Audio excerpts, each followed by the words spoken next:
Greetings, fellow slayers and newcomers alike. Today we are creating the ultimate Storm Tempest Cleric Build in Baldur's Gate 3. Now, this is not a pure Tempest build. I've decided to make it a bit more interesting because I wanted Lightning Bolt. Consider subscribing before you click off, as this build will be 6 Tempest Cleric and 6 Storm Sorcerer. I know this is an even split, but I would still consider this a Cleric build, as the Sorcerer side is really just to bolster the Cleric side. There are several different ways to build a Tempest Cleric Storm Sorcerer, and with that, this build will damn near be min-maxed, but will also include some nice flavor, as with most, if not all of my builds. Today's version will be a full caster, so if you're looking for a more melee-oriented version, possibly check out the Armor of Agathys build, which is on the channel and is the perfect duo with today's build, or perhaps the Thor build, which is on the Patreon, where these lovely folk have gathered round. Thank you all for your support.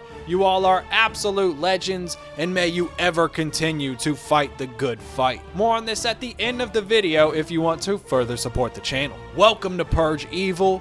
Thank you for stopping by. Let's get into it. Character creation in level 1.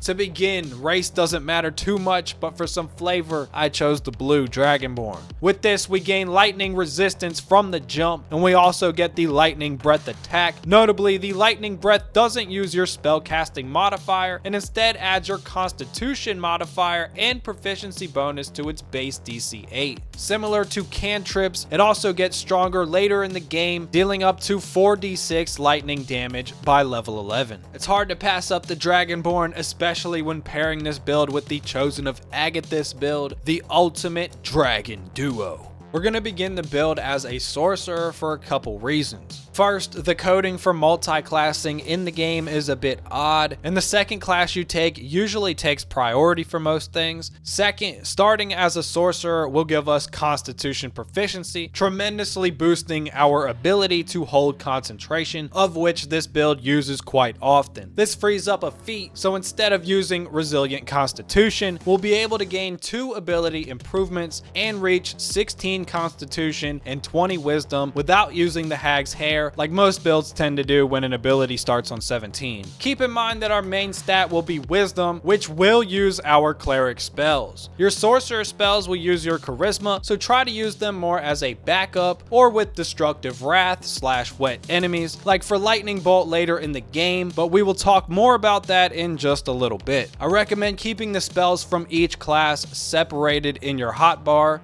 if possible. Stats are strength at 8, and while it is tempting to use melee with Tempest, we won't be worrying about it too much, as we are instead focusing on pure casting. If you do, however, want to melee, just pop the Hill Giant potion and adjust accordingly. There are many variations to this build, and they're all busted. Dex at 12 just for a little +1 bump in initiative and AC. Constitution at 15, and you know we'll be getting this to 16 later. Intelligence at 8. Wisdom at 17, of course, being our priority stat. And Charisma at 14 to help make our sorcerer spells and cantrips a bit more successful without the use of destructive wrath. Starting as a sorcerer, we begin the game with 4 cantrips and 2 spells. First, we absolutely have to take Shocking Grasp, which deals lightning damage, of course, but also comes with the utility of shocking enemies, disabling them from using reactions, i.e. opportunity attacks, and being that we are a full caster, this is great to get away from melee attackers and deal some damage. It also has advantage against targets wearing metal armor.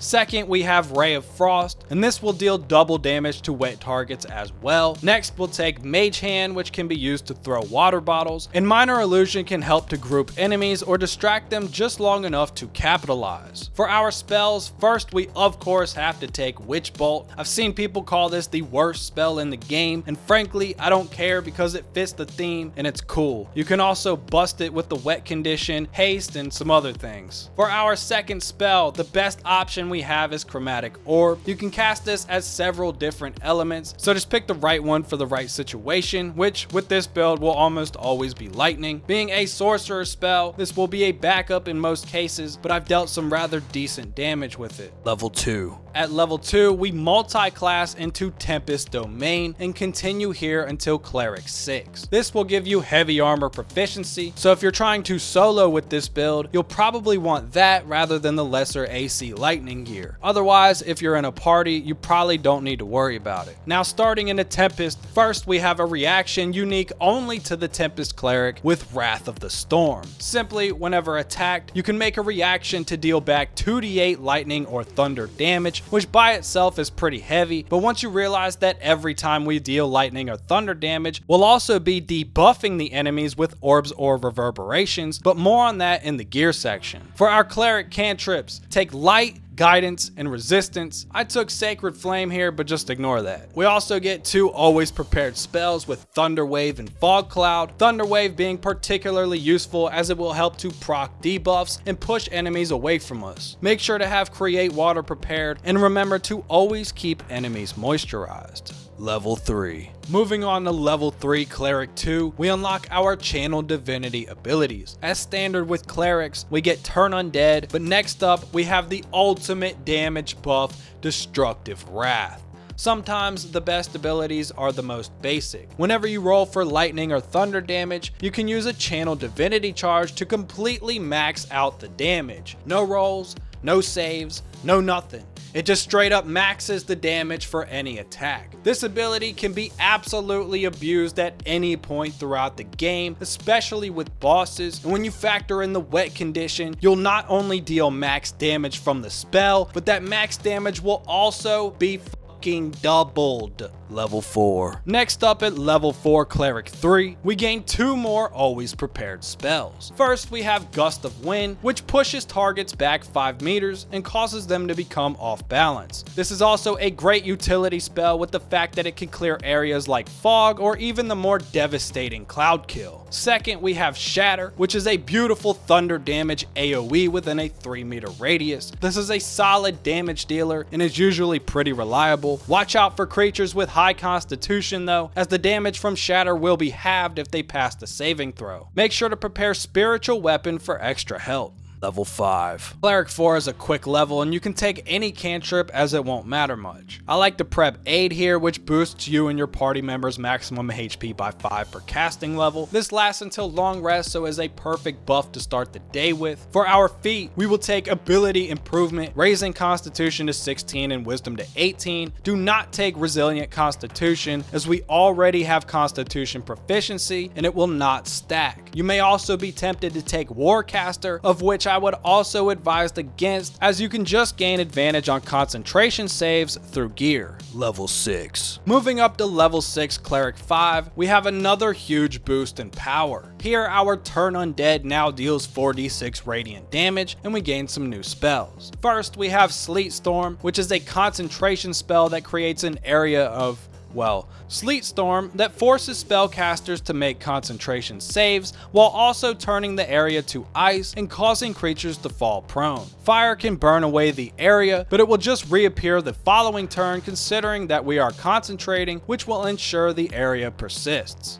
Next, we have one of my favorite spells in the entire game with the mighty Call Lightning. Truly one of the coolest spells. This deals a nice 3d10 lightning damage in a 2-meter radius and can be recast over and over for 10 turns without expending spell slots, so long as you maintain concentration. If your character is hasted, this means you can call lightning twice for free in 1 turn, or even 3 times if you use a bonus action as well, provided you have the quick spell gloves or a certain meta magic, which we will unlock fairly shortly. You can also extend the duration to 20 turns if you use extended meta magic. For our prepared spells, make sure to take Spirit Guardians, of course, if you know you know, and we will also take Glyph of Warding, which is S tier, and I usually take it whenever possible. Level 7. Moving on to level 7, we take our final level into Cleric, granting us a second well-deserved Channel Divinity charge, so now we can max damage twice per day with Destructive Wrath. In Act 3, you'll get Amulet of the Devout, which will give you an extra charge to use every day, so then you'll have 3. Here we gain a passive with Thunderbolt Strike that allows you to push targets back 3 meters whenever you deal lightning or thunder damage. We also unlock our first level 4 spell slot for upcasting, and all spells in this build will be level 3 or lower, so don't be afraid to upcast your favorites. With that, we have completed the cleric side of the build. Level 8. Continuing to level 8, we dip back into Sorcerer. We're mainly taking these levels to bolster our cleric side and to unlock a special spell later on. Of course, we naturally gain meta magic as well, which is super helpful to any caster build. If you're thinking about a melee version of this build, take cleric to 8 for Divine Strike Thunder. Now, here at Sorcerer 2, we unlock our meta magic. For this build in a party, consider taking Careful Spell. Being that we are constantly creating surfaces and AoEs, our allies might get caught in the mayhem, especially our melee friends. With Careful Spell, your allies automatically succeed any saving throws your spells might impose on them. This can be quite necessary at times, and you can almost think of it like how evocation wizards get Sculpt Spell. Otherwise, if you solo this build, take Twin Spell. For our second meta magic, we will take Extended Spell, which doubles the duration of the conditions and surfaces you cause with your spells, which is basically all of them. It also doubles the time of summons, and since we have Spiritual Weapon, that guy will have the capability to last for a total of 20 turns. For the spell, you can really take anything, and Magic Missile might be objectively the best option, but I instead took False Life, which grants you 7 temporary HP until long rest, and can be upcasted for a bonus 5 HP per level. Level 9. Here at level 9 Sorcerer 3, we gain our third and final meta magic, which, if you remember from earlier when I talked about Call Lightning being cast 3 times a turn for free, we will take Quickened Spell, which simply allows you to cast spells as a bonus action at the cost of 3 sorcery points. Anything that lets you use bonus actions for regular attacks is absolutely busted, and this is no different. Of course, you can make other combos this way considering how much utility we have, but I will leave that up to you because I could probably make an entire video on just combos. Slayers, get creative. For the spell, I took Featherfall for theme. Level 10. Moving on to level 10 Sorcerer 4, we gain our second and final feat, another spell and another cantrip. For the cantrip, I like to take Friends just to make dialogue easier, and for the spell, I finally took Magic Missile. This probably won't get used too much with this build, but it can be extremely useful in some situations as it never misses. I tend to use this to finish off multiple low health enemies with one attack. And for our not so exciting feat, we have to take another ability improvement to cap our wisdom at 20. Level 11. Level 11 is the moment in the build that I have been waiting for the entire game. You see, I really like lightning spells. And here with Sorcerer 5, we now have access to the ultimate Lightning Bolt spell. This deals a massive 8d6 lightning damage to all creatures in a straight line of 30 meters. Absolutely insane, and can be upcasted for an additional 1d6 per level. Keep in mind that this is a sorcerer spell, so it will use charisma. This is where Destructive Wrath comes in, guaranteeing our charisma will never get in the way of the absolute destruction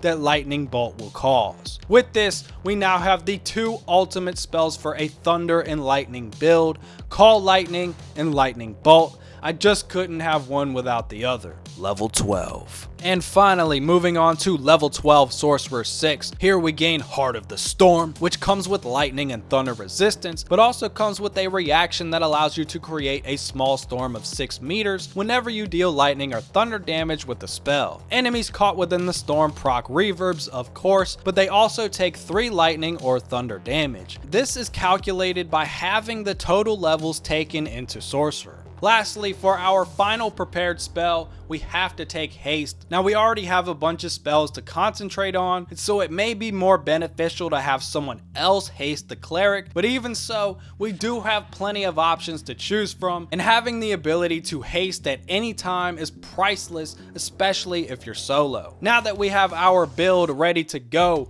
we need to make sure we're wearing the appropriate equipment. Gear. Now we arrive at the gear section, and the talk of the town is Reverberation, motherfucker.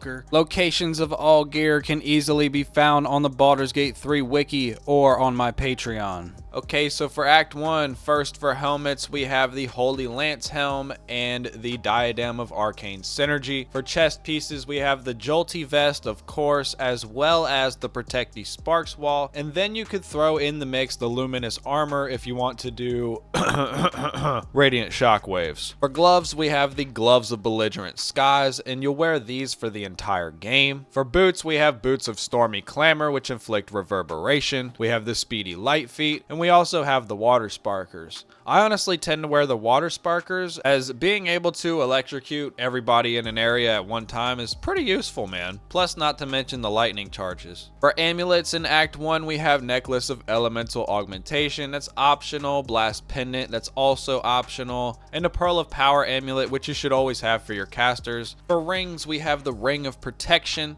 the Strange Conduit Ring, the Ring of Arcane Synergy, the Sparks Wall, and the Ring of Elemental Infusion. I actually tend to wear the Sparks Wall, even though we already have resistance to lightning damage. The wearer cannot be electrocuted, so standing in the water with the Water Sparkers on will not damage you whatsoever. You're going to want to wear shields with this build, and so we have the real Sparky Sparks Wall, of course, and then we also have the Safeguard Shield for a +1 saving throw. For weapons in Act 1, you could get the Sparky points if you're going for a melee build, but I would honestly get the Spell Sparkler, as it gives you lightning charges whenever you cast a cantrip or a spell, or actually deal damage with it, not just cast it. We also have the Rain Dancer to create water for free. And for ranged weapons, make sure to get the Bow of Awareness for a +1 bonus to initiative rolls. Most of the gear is in Act 1, but for Act 2, for head, we have the Hat of Storm Scion's Power. You'll wear this for the rest of the game as well. For cape, we have the Thunderskin Cloak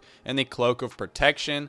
I tend to wear the Thunderskin Cloak, of course, as pretty much every creature that we fight will have reverberation on them, so whenever they deal damage to you, they have to make a Constitution saving throw or become dazed. Quite useful. And if you're trying to solo this build, I would definitely recommend against wearing one of these pieces of armor, and I would go for the Dwarven Splint Mail. Not only does it give you 19 AC, but it gives you a +2 bonus to Constitution, up to 20 of course. For amulets in Act 2, first we have the Spine Shudder Amulet, which is a great amulet for this build. Whenever the wearer deals damage with a ranged spell attack, inflict 2 reverberations upon the target. We also have the Spell Crux Amulet, which allows you to regain spell slots of any level. And for rings, we have the very important Ring of Spiteful Thunder. As you can see here, I spawned it in to showcase it for this video, as I didn't get it during this playthrough, but this is simply sold by Roa Moonglow in Moonrise Towers. Whenever you deal thunder damage to a reverberating creature, it will daze them.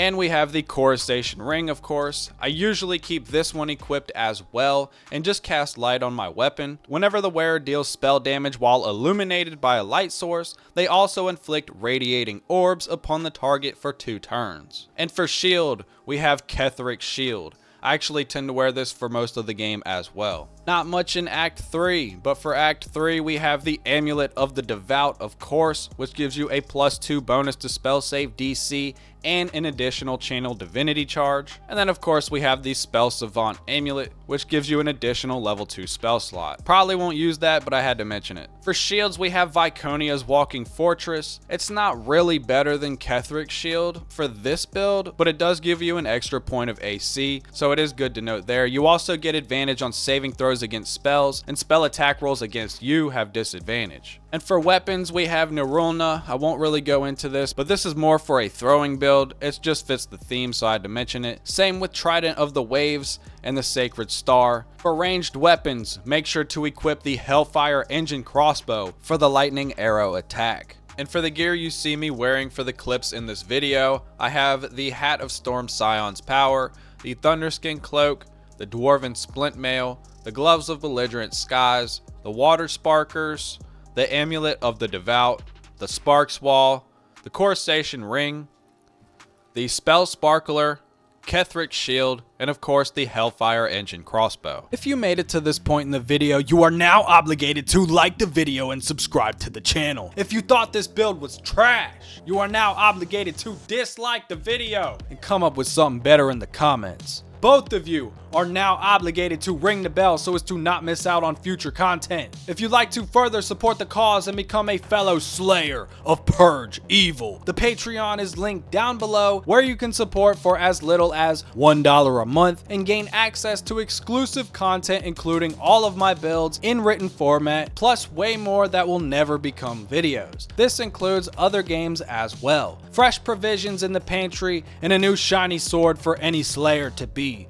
I got a lot more to share with you all in due time, and if you're still here, I just want to say thank you for stopping by, and until next time, Purge Evil. Oh, yeah, crown in my palm, but I ain't put it on. Yeah, crown in my palm, but I ain't put it on. Yeah, crown in my palm, but I ain't put it on. Yeah, crown in my palm, but I ain't put it on. Yeah.